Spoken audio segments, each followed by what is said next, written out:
Айде да ви върви по вода!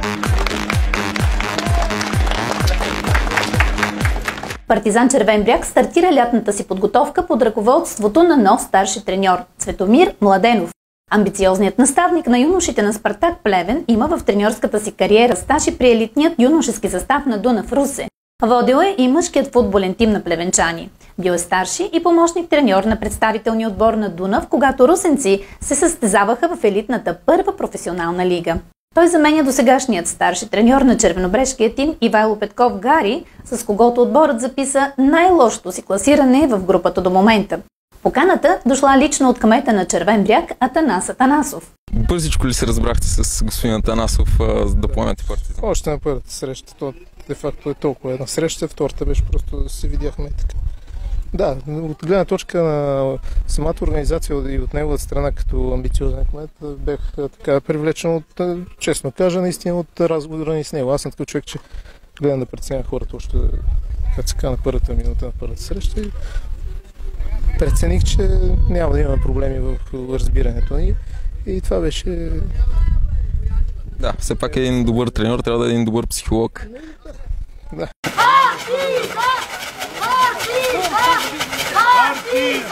Пестелив в анализа на досегашната игра и представяне на отбора, Младенов е решен да вдигне отново партизаните.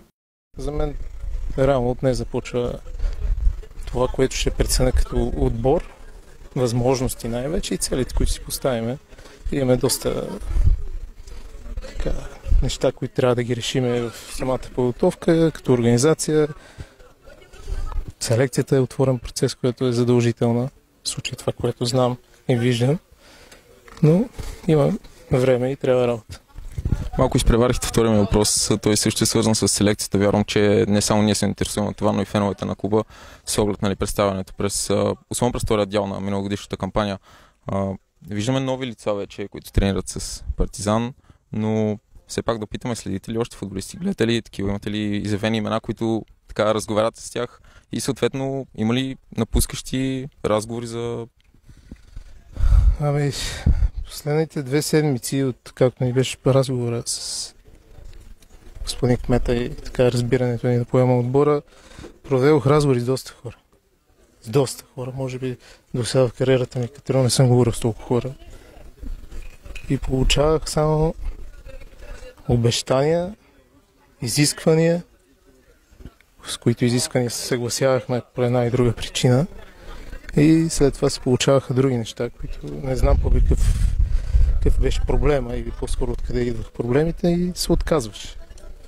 И не знам вече откъде и как може да се намерят вече футболисти. В случая тези ясно, които сме говорили с тях и по-скоро аз съм говорил с тях, че тях ги изисква. Познавах и знаех, че свършат работа, която ще си поставим като задача. Има нови момчета, но честно каза всичко очаква.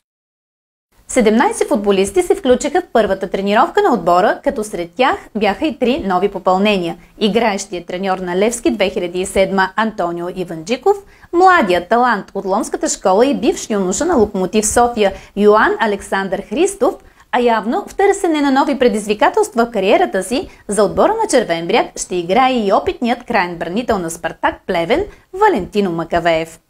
Определено обаче селекцията не е приключила с оглед на това, че списъкът с напусналите отбора е твърде дълъг. Като напускаш ти, аз не съм освобождавал никой. Казах, който дойде на първа тренировка, тези няколко дни ще бъдат опознати и тогава вече взема решение кой да остане, кой не. Като гледам, може би няма да има такива, които да бъдат освободени поради бройката, която има.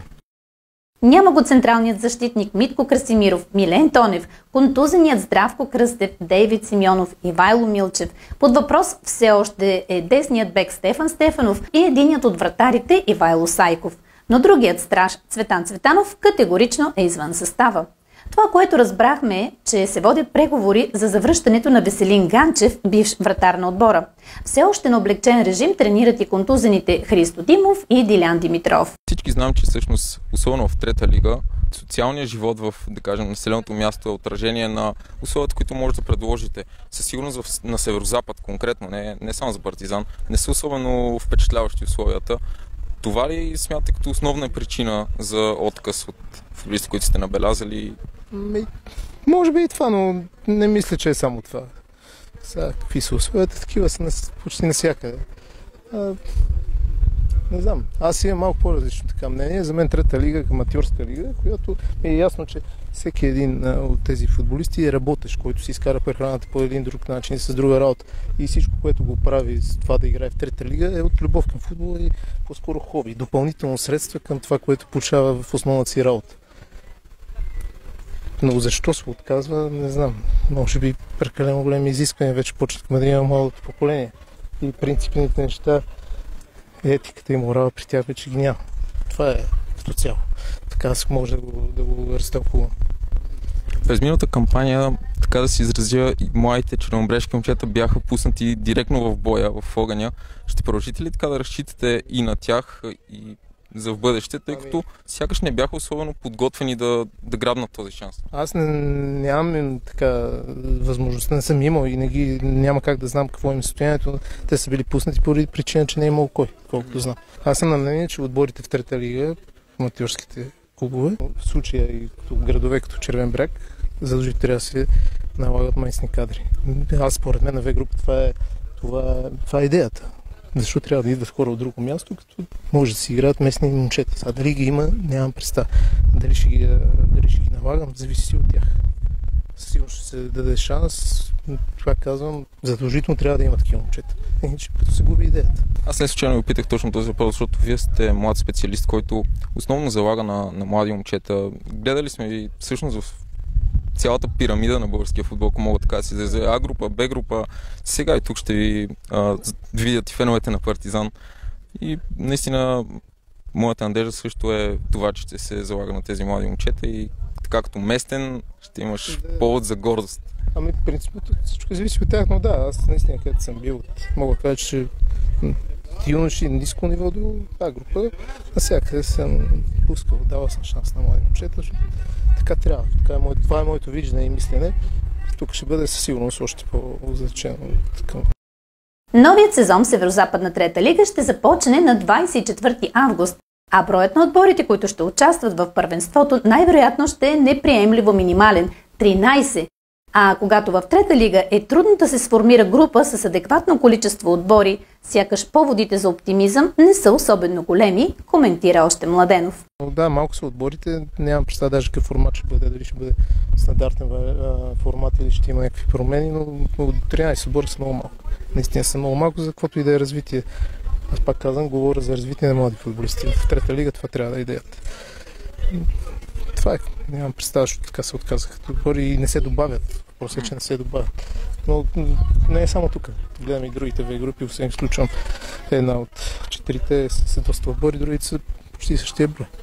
В заключение, Младенов подчерта, че тренировъчният режим е 3 пъти седмицата. Готова е и програмата за подготовката. Ами да, за сега има 4 контроли. Просто ще търсиме 5-та за седмицата, която трябваше да почне първенството. Те ще бъдат съботите.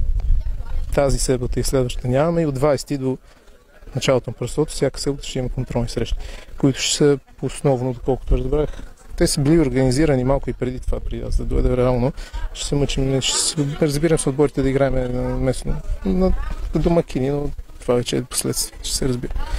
С 20 с Гара Лески, след това имаме с Етър Велико Търново, втори отбор, Малчика на третата седмица, това мисля, че на третия, 80 с Славян.